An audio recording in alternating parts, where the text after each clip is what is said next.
पहला प्रश्न है, हाल ही में किस राज्य को जीवन दान पुरस्कार दिया गया है? तो आंध्र प्रदेश को दिया गया है जीवन दान पुरस्कार। अब आंध्र प्रदेश को यह पुरस्कार क्यों दिया गया है? क्योंकि दोस्तों इस राज्य ने सर्वाधिक अंगदान किया है, जिस कारण से आंध्र प्रदेश को जीवन दान पुरस्कार दिया गया है। अब आंध्र प्रदेश, तो देखो आंध्र प्रदेश की राजधानी क्या है? अमरावती। आंध्र प्रदेश के मुख्यमंत्री कौन है? चंद्रबाबू नायडू हैं आंध्र प्रदेश के मुख्यमंत्री। आंध्र प्रदेश के गवर्नर कौन है? एस अब्दुल नजीर हैं आंध्र प्रदेश के गवर्नर। और भाषा के आधार पर गठित होने वाला देश का पहला राज्य कौन है? तो आंध्र प्रदेश है। आंध्र प्रदेश में विधानसभा सीट की संख्या जो है वो 175 है।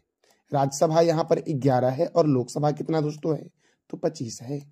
आंध्र प्रदेश की स्थापना हुई थी 1 अक्टूबर 1953 को आंध्र प्रदेश की स्थापना हुई थी मेरे प्यारे लाल एवं लालियों। दोस्तों देखो आंध्र प्रदेश में कोलेरू झील है जो गोदावरी और कृष्णा की डेल्टा पर स्थित है। कोलेरू झील किस दो नदी की डेल्टा पर स्थित है? तो गोदावरी और कृष्णा की डेल्टा पर स्थित है। पुलिकट झील तमिलनाडु और आंध्र प्रदेश की सीमा पर स्थित है। पुलिकट झील दोस्तों आंध्र प्रदेश की सीमा लगती है तेलंगाना से, कर्नाटक से, तमिलनाडु से, छत्तीसगढ़ से और ओडिशा से।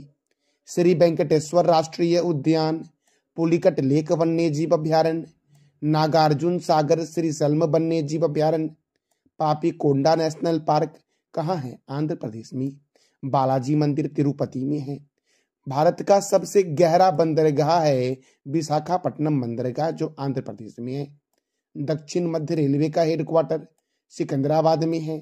दक्षिण तटीय रेलवे का हेडक्वार्टर विशाखापट्टनम में है। केंद्रीय तंबाकू अनुसंधान संस्थान कहाँ है? तो राजमुंदरी में दोस्तों। और आंध्र प्रदेश का मुख्य लोक नृत्य कौन कौन सा है? तो कुचिपुड़ी और कोलट्टम आंध्र प्रदेश का मुख्य लोक नृत्य है। आंध्र प्रदेश को बोलते हैं एशिया की अंडों की टोकरी मेरे प्यारे लाल एवं लालियों। दोस्तों अगला प्रश्न हमारा है, हाल ही में भोटो जात्रा समारोह किस देश में संपन्न हुआ है? भोटो जात्रा समारोह मेरे प्यारे लाल एवं लालियों किस देश में संपन्न हुआ है? तो याद रखना इसका आंसर हो जाएगा ए, नेपाल में। और भारत और नेपाल के बीच एक सैन्य अभ्यास होता है, सूर्य किरण सैन्य अभ्यास जो होता है ये भारत और नेपाल के बीच होता है दोस्तों भूटान में है चूखा जल विद्युत परियोजना। और दोस्तों श्रीलंका की राजधानी क्या है? श्री जयवर्धनपुरम कोट्टी। और श्रीलंका और भारत के बीच दोस्तों आदम का पुल है या राम सेतु है। राम सेतु दोस्तों तमिलनाडु के धनुषकोडी से शुरू होती है। नेपाल की राजधानी क्या है? काठमांडू। नेपाल की करेंसी क्या है? नेपाली रुपी। नेपाल के प्रेसिडेंट कौन है? रामचंद्र पौडेल। नेपाल के प्राइम मिनिस्टर कौन है? केपी शर्मा ओली। और नेपाल की पर्यटक राजधानी है पोखरा। दोस्तों प्रथम अंतर्राष्ट्रीय इंद्रधनुष पर्यटन सम्मेलन जो हुआ ये कहाँ हुआ? तो काठमांडू में हुआ मेरे प्यारे लाल एवं लालियों। मेरे दोस्तों मैं वीडियो के एंड में आपसे 3 प्रश्न करूंगा जिसका जवाब देना है दोस्तों आपको कमेंट बॉक्स में। अगला प्रश्न है, राष्ट्रपति द्रौपदी मुर्मू को किस देश का सर्वोच्च सम्मान से सम्मानित किया गया है? राष्ट्रपति द्रौपदी मुर्मू को किस देश का सर्वोच्च सम्मान से सम्मानित किया गया है? तो फिजी के सर्वोच्च सम्मान से राष्ट्रपति द्रौपदी मुर्मू को सम्मानित किया गया है। अब फिजी की राजधानी क्या है? सूबा। फिजी की करेंसी अर्थात मुद्रा क्या है? Fijian dollar. और फिजी का सर्वोच्च सम्मान क्या है? Companion of the order. दोस्तों ये फिजी का सर्वोच्च सम्मान है। और फिजी के प्रधानमंत्री कौन है? सिटिवेनी रावुका। कौन है? सिटिवेनी रावुका हैं फिजी के प्रधानमंत्री। अब देखो दोस्तों राष्ट्रपति से संबंधित महत्वपूर्ण अनुच्छेद को एक बार हम देख लेते हैं। तो भारत में एक राष्ट्रपति हो इसका वर्णन है अनुच्छेद 52 संघ की कार्यपालिका शक्ति किसमें निहित होती है? राष्ट्रपति में, जिसका वर्णन अनुच्छेद 53 में है।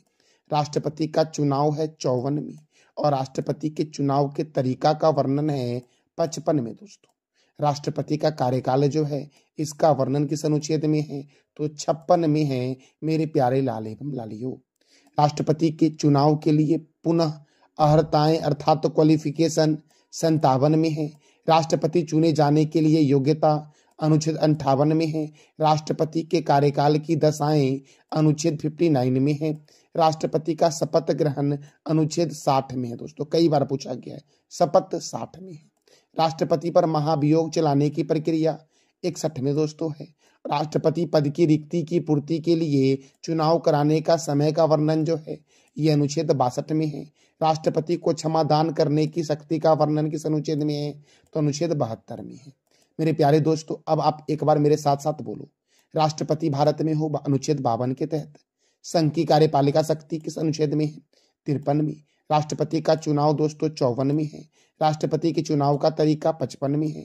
राष्ट्रपति का कार्यकाल किस अनुच्छेद में है, तो 56 में है मेरे प्यारे लाल एवं लालियों। पुनः चुनाव के लिए अर्हताएं राष्ट्रपति का 57 में है। राष्ट्रपति चुने जाने की योग्यता अनुच्छेद 58 में है। राष्ट्रपति के कार्यकाल की दशाएं अनुच्छेद 59 में है। राष्ट्रपति का शपथ ग्रहण अनुच्छेद 60 में है। राष्ट्रपति पर महाभियोग चलाने की प्रक्रिया अनुच्छेद 61 में है। राष्ट्रपति पद की रिक्ति पूर्ति के लिए चुनाव कराने का समय अनुच्छेद 62 में है। और राष्ट्रपति को क्षमादान करने की शक्ति का वर्णन दोस्तों किस अनुच्छेद में है, तो अनुच्छेद 72 में है। अगला प्रश्न है मेरे प्यारे लाल एवं लालियों, हिरोशिमा दिवस कब मनाया गया है? हिरोशिमा दिवस 6 अगस्त को हिरोशिमा दिवस मनाया जाता है और 9 अगस्त को नागासाकी डे मनाया जाता है दोस्तों। अब 6 अगस्त को हिरोशिमा दिवस क्यों मनाया जाता है? क्योंकि 6 अगस्त 1945 को हिरोशिमा पर पहली बार परमाणु बम गिराया गया था। उस परमाणु बम का नाम था लिटिल बॉय दोस्तों, जिस कारण से हिरोशिमा दिवस मनाया जाता है 6 अगस्त को। और 9 अगस्त को नागासाकी पर परमाणु बम गिराया गया था, उस परमाणु बम का नाम था फैट मैन। और जो हिरोशिमा पर परमाणु बम गिराया गया था उसका नाम क्या था, लिटिल बॉय मेरे प्यारे लाल एवं लालियों। तो हिरोशिमा दिवस 6 अगस्त को मनाया जाता है और नागासाकी दिवस 9 अगस्त को मनाया जाता है मेरे प्यारे लाल एवं लालियों। हिरोशिमा और नागासाकी ये दोनों जापान का शहर है। तो जापान की राजधानी क्या है, टोक्यो। जापान की करेंसी क्या है, जापानी येन। जापान के प्राइम मिनिस्टर कौन है, फूमियो किशिदा है। जापान के संसद का नाम डाइट है। जापान का राष्ट्रीय चिन्ह गुलदाउदी है दोस्तों। जापान का राष्ट्रीय खेल जूडो है और संयुक्त अभ्यास सहयोग काइजिंग ये भारत और जापान के बीच होता है। धर्म गार्जियन सेनाभ्यास भी मेरे प्यारे लाल एवं लालियों भारत और जापान के बीच होता है। अब देखो दोस्तों, अगस्त महीने में और कौन कौन से इंपोर्टेंट डे मनाए गए हैं। तो विश्व फेफड़े का कैंसर दिवस 1 अगस्त, वर्ल्ड वाइड वेब डे 1 अगस्त, राष्ट्रीय पर्वतारोहण दिवस 1 अगस्त, विश्व स्तनपान सप्ताह दिवस दोस्तों 1 से 7 अगस्त, भारतीय अंगदाता दिवस 3 अगस्त, राष्ट्रीय हथकरघा दिवस कब मनाया गया है मेरे लाल एवं लालियों, तो क्या बोलोगे आप, 7 अगस्त को दोस्तों मनाया गया है राष्ट्रीय हथकरघा दिवस मेरे प्यारे लाल एवं लालियों। पेरिस ओलंपिक में भारतीय शूटर स्वप्निल कुसाले ने किस कैटेगरी में ब्रॉन्ज मेडल जीता है? तो स्वप्निल कुसाले ने दोस्तों 50 मीटर राइफल की मेंस प्रतियोगिता में दोस्तों कौन सा मेडल जीता है, ब्रॉन्ज मेडल जीता है। मनु भाकर और सरप्रोत सिंह ने शूटिंग में ब्रॉन्ज मेडल जीता मेरे प्यारे लाल एवं लालियों। दोस्तों मैंने पेरिस ओलंपिक के बारे में कई बार बताया है और ओलंपिक के इतिहास के बारे में दोस्तों मैंने कई बार बताया है। तो आपको बताना है कमेंट बॉक्स में ओलंपिक ध्वज में जो 5 वृत्त बने हुए हैं वो 5 वृत्त कौन कौन से महाद्वीप का प्रतिनिधित्व करते हैं, इसका जवाब देना है दोस्तों आपको कमेंट बॉक्स में। मेरे प्यारे लाल एवं लालियों, हमारा अगला प्रश्न है, किस देश के पूर्व बल्लेबाज ग्राहम थॉप का 55 वर्ष की अवस्था में निधन हुआ है? तो इंग्लैंड के पूर्व बल्लेबाज थे दोस्तों ग्राहम थॉप, जिनका 55 वर्ष की अवस्था में निधन हुआ है। अच्छा दोस्तों, इंग्लैंड में अभी कुछ दिन पहले चुनाव हुआ था, तो इंग्लैंड के नए प्रधानमंत्री कौन बने हैं और इंग्लैंड की पहली महिला वित्त मंत्री कौन बनी है? इस दोनों प्रश्न का जवाब दे दो कमेंट बॉक्स में आप दोस्तों।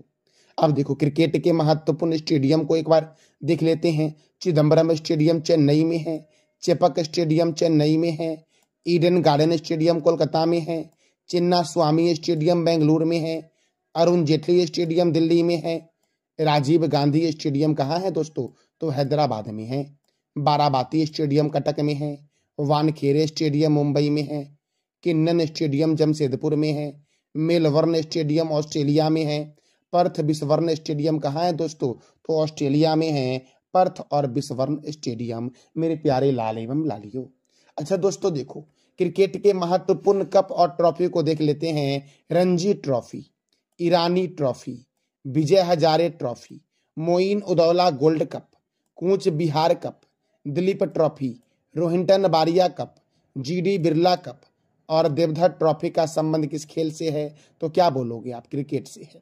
और दुनिया का सबसे बड़ा क्रिकेट स्टेडियम कौन सा है? तो नरेंद्र मोदी स्टेडियम जो अहमदाबाद में है। अच्छा दोस्तों, अहमदाबाद कौन से रिवर के किनारे है? ये आप बताओ दोस्तों कमेंट बॉक्स में। देखो, भारत में जो क्रिकेट को कंट्रोल करती है उसका नाम है बीसीसीआई, अर्थात board of control for cricket in India. इसका हेडक्वार्टर मुंबई में है। इसकी स्थापना 1 दिसंबर 1928 को हुई और इसके प्रेसिडेंट कौन है? रोजर बिन्नी। दोस्तों देखो, इंग्लैंड और ऑस्ट्रेलिया का राष्ट्रीय खेल क्या है? तो क्रिकेट है। और क्रिकेट में खिलाड़ी कितने होते हैं? ये आप बता दो कमेंट बॉक्स में दोस्तों। अगला प्रश्न है, बिम्स्टेक व्यापार शिखर सम्मेलन की मेजबानी कौन सा देश करेगा? तो अपना प्यारा देश भारत करेगा बिम्स्टेक व्यापार शिखर सम्मेलन की मेजबानी। और मेजबानी कहाँ होगी? दिल्ली में दोस्तों किया जाएगा। दोस्तों देखो, बिम्स्टेक में 7 सदस्यों में से 5 दक्षिण एशिया से हैं, अर्थात बिम्स्टेक में कुल 7 सदस्य हैं जिसमें से 5 जो है वो दक्षिण एशिया के हैं। दक्षिण एशिया के कौन कौन सदस्य हैं? तो बांग्लादेश है, भूटान है, भारत है, नेपाल है और श्रीलंका है। जबकि दोस्तों 2 म्यांमार और थाईलैंड जो है ये दक्षिण पूर्वी एशिया के देश हैं। मेरे प्यारे लाल एवं लालियों, यह उप क्षेत्रीय संगठन है जो 1997 में बैंकॉक घोषणा के माध्यम से अस्तित्व में आया था, अर्थात बिम्स्टेक की स्थापना कब हुई? 1997 में। प्रारंभ में इसका गठन 4 सदस्य राष्ट्रों के साथ किया गया था जिसका संक्षिप्त नाम था BISTEC, अर्थात बांग्लादेश, भारत, श्रीलंका, थाईलैंड आर्थिक सहयोगी देश के रूप में दोस्तों जुड़े थे। और इन्हीं देशों ने दोस्तों क्या किया था? तो बिम्स्टेक की स्थापना की थी। वर्ष 1997 में म्यांमार के शामिल होने के बाद इसका नाम कर दिया गया BIMSTEC, इसका नाम कर दिया गया मेरे प्यारे लाल एवं लालियों। दोस्तों वर्ष 2004 में नेपाल और भूटान इसमें शामिल हो गया। इसके बाद इस संगठन का नाम बिम्स्टेक हो गया, अर्थात बे ऑफ बंगाल।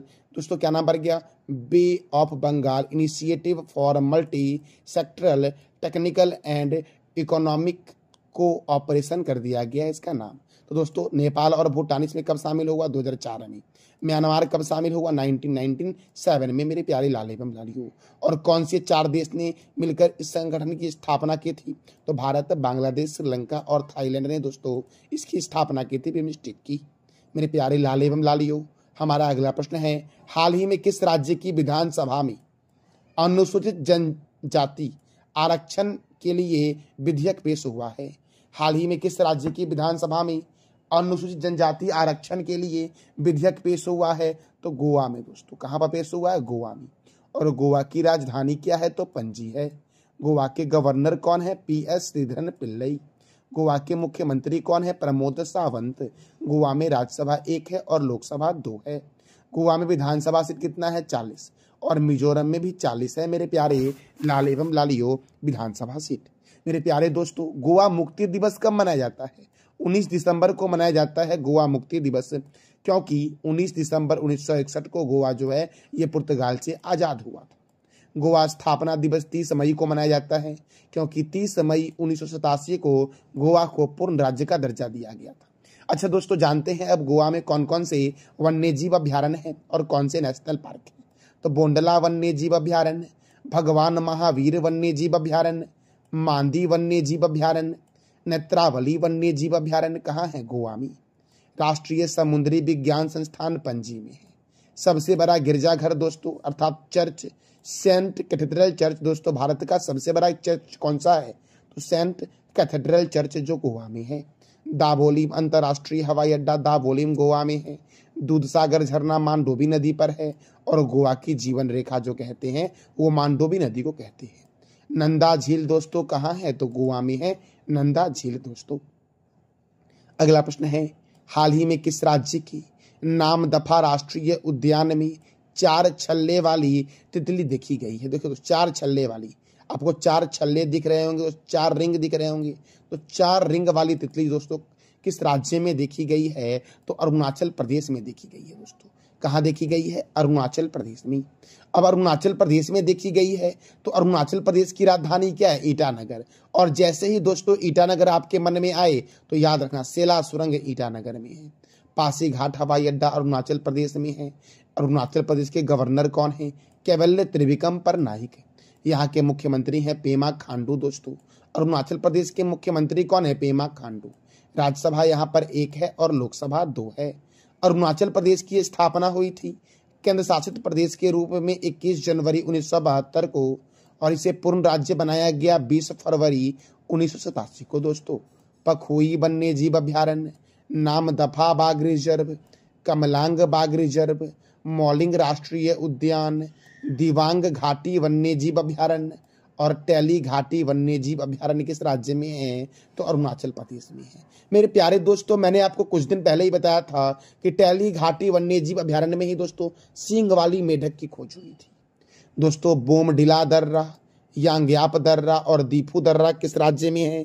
तो अरुणाचल प्रदेश में है। संगेस्तर झील या संगेस्तर तसो अरुणाचल प्रदेश में है और इस संगेस्तर झील का अन्य नाम है कोयली झील। ब्रह्मपुत्र नदी भारत में अरुणाचल प्रदेश में प्रवेश करती है यांग्याप दर्रे के पास से। और अरुणाचल प्रदेश का प्राचीन नाम क्या है? नेफा। अच्छा दोस्तों आप बताओ कमेंट बॉक्स में कि ब्रह्मपुत्र नदी को तिब्बत में किस नाम से जानती है? ब्रह्मपुत्र नदी तिब्बत के मानसरोवर झील से निकलती है। तो आप बताओ कि ब्रह्मपुत्र नदी को तिब्बत में किस नाम से जानते हैं? इसका जवाब दे दो आप कमेंट बॉक्स में। अगला प्रश्न है हाल ही में किस राज्य के उज्जैन में सबसे अधिक लोगों द्वारा डमरू बजाकर गिनीज वर्ल्ड रिकॉर्ड बनाया गया है? हाल ही में किस राज्य के उज्जैन में सबसे अधिक लोगों द्वारा डमरू बजाकर गिनीज वर्ल्ड रिकॉर्ड बनाया गया है? तो याद रखना मेरे प्यारे लाल एवं लालियों, उज्जैन जो है ये मध्य प्रदेश में उज्जैन है। उज्जैन कहाँ है? मध्य प्रदेश में मेरे प्यारे लाल एवं लालियों। तो दोस्तों मैंने बताया है कई बार आपको मध्य प्रदेश के नेशनल पार्क के बारे में। आज आप दोस्तों बताओ कमेंट बॉक्स में मध्य प्रदेश के 3-4 नेशनल पार्क के बारे में मेरे प्यारे दोस्तों अब देखो 10 राज्यों के राज्यपाल बदले गए उसके बारे में जरा जानते हैं हम। झारखंड के राज्यपाल संतोष कुमार गंगवार, पंजाब के राज्यपाल गुलाब चंद्र कटारिया, छत्तीसगढ़ के रामेन डेका, महाराष्ट्र के सीपी राधाकृष्णन, मेघालय के CH विजय शंकर, पौंडीचेरी के उपराज्यपाल के कैलाशनाथ, राजस्थान के हरिभाऊ किशन राव बांगरे, तेलंगाना के राज्यपाल जिष्णुदेव वर्मा, सिक्किम के ओम प्रकाश माथुर और असम के लक्ष्मण प्रसाद आचार्य और मणिपुर के भी लक्ष्मण प्रसाद आचार्य हैं एडिशनल प्रभार के रूप में मेरे प्यारे लाल एवं लालियों। तो दोस्तों ये था हमारा आज का महत्वपूर्ण करंट अफेयर। अब हम दोस्तों कल के करंट अफेयर को रिवीजन करते हैं। भारतीय अंगदाता दिवस कब मनाया गया? 3 अगस्त को। हाल ही में किस राज्य ने मुख्यमंत्री मैया सम्मान योजना की शुरुआत की है? तो झारखंड ने। यामिनी कृष्णमूर्ति का संबंध किस नृत्य से है? तो भरतनाट्यम और कुचिपुड़ी से। राष्ट्रपति के द्वारा राज्यपाल के 52वें सम्मेलन की अध्यक्षता कहाँ की गई है? तो नई दिल्ली के राष्ट्रपति भवन में मेरे प्यारे लाल एवं लालियों। हाल ही में केंद्र सरकार ने किस राज्य के अधिचुन्नगिरी और चुल्लानुआर को मोर अभ्यारण्य घोषित किया है? तो कर्नाटक और केरल के। दोस्तों अधिचुन्नगिरी कर्नाटक में है और चुल्लनुआर जो है ये कहाँ पर है? केरल में दोस्तों। और इन दोनों को मोर अभ्यारण्य घोषित किया गया है केंद्र सरकार के द्वारा। हाल ही में भारत ने किस देश के अरुण जल विद्युत परियोजना के लिए 5,792 करोड़ रुपए के निवेश की अनुमति दी है? तो नेपाल। राष्ट्रीय हथकरघा दिवस कब मनाया गया? 7 अगस्त को। पेरिस ओलंपिक 2024 में समापन समारोह में भारत का नेतृत्व कौन करेगी? तो मनु भाकर करेगी। हाल ही में किस मंत्रालय के द्वारा ई साक्ष्य, न्याय सेतु, न्याय श्रुति और ई समन ऐप लॉन्च किया गया है? तो गृह मंत्रालय के द्वारा। दोस्तों हाल ही में कहाँ राष्ट्रीय हिंदी विज्ञान सम्मेलन का आयोजन हुआ है? तो भोपाल में मेरे प्यारे लाल एवं लालियों। दोस्तों कल मैंने आपसे 3 प्रश्न किया था कि विश्व शिक्षा सम्मेलन 2024 की शुरुआत कहाँ हुई? दुबई में। आपदा प्रबंधन बीमा लागू करने वाला भारत का पहला राज्य कौन बना? नागालैंड। यात्रा एवं पर्यटन विकास सूचकांक 2024 में कौन सा देश प्रथम स्थान पर है? तो अमेरिका। दोस्तों आज का आपका 3 प्रश्न जिसका जवाब देना है कमेंट बॉक्स में आपको। कहाँ राष्ट्रीय हिंदी विज्ञान सम्मेलन का आयोजन हुआ है? राष्ट्रीय हथकरघा दिवस कब मनाया गया है? और किस राज्य के मुख्यमंत्री ने मैया सम्मान योजना की शुरुआत की है? इस तीनों प्रश्न का जवाब देना है कमेंट बॉक्स में आपको। दोस्तों यह वीडियो आपको कैसा लगा इसका फीडबैक दोस्तों आप अवश्य कमेंट बॉक्स में दिया करो। जानकारी अच्छी लगी तो चैनल को लाइक करें, शेयर करें और सब्सक्राइब करें। साथ साथ दोस्तों आप मन लगा के पढ़ो ताकि आपका जल्दी से जल्दी सफलता आपको प्राप्त हो जाए। थैंक यू सो मच मेरे प्यारे लाल एवं लालियों।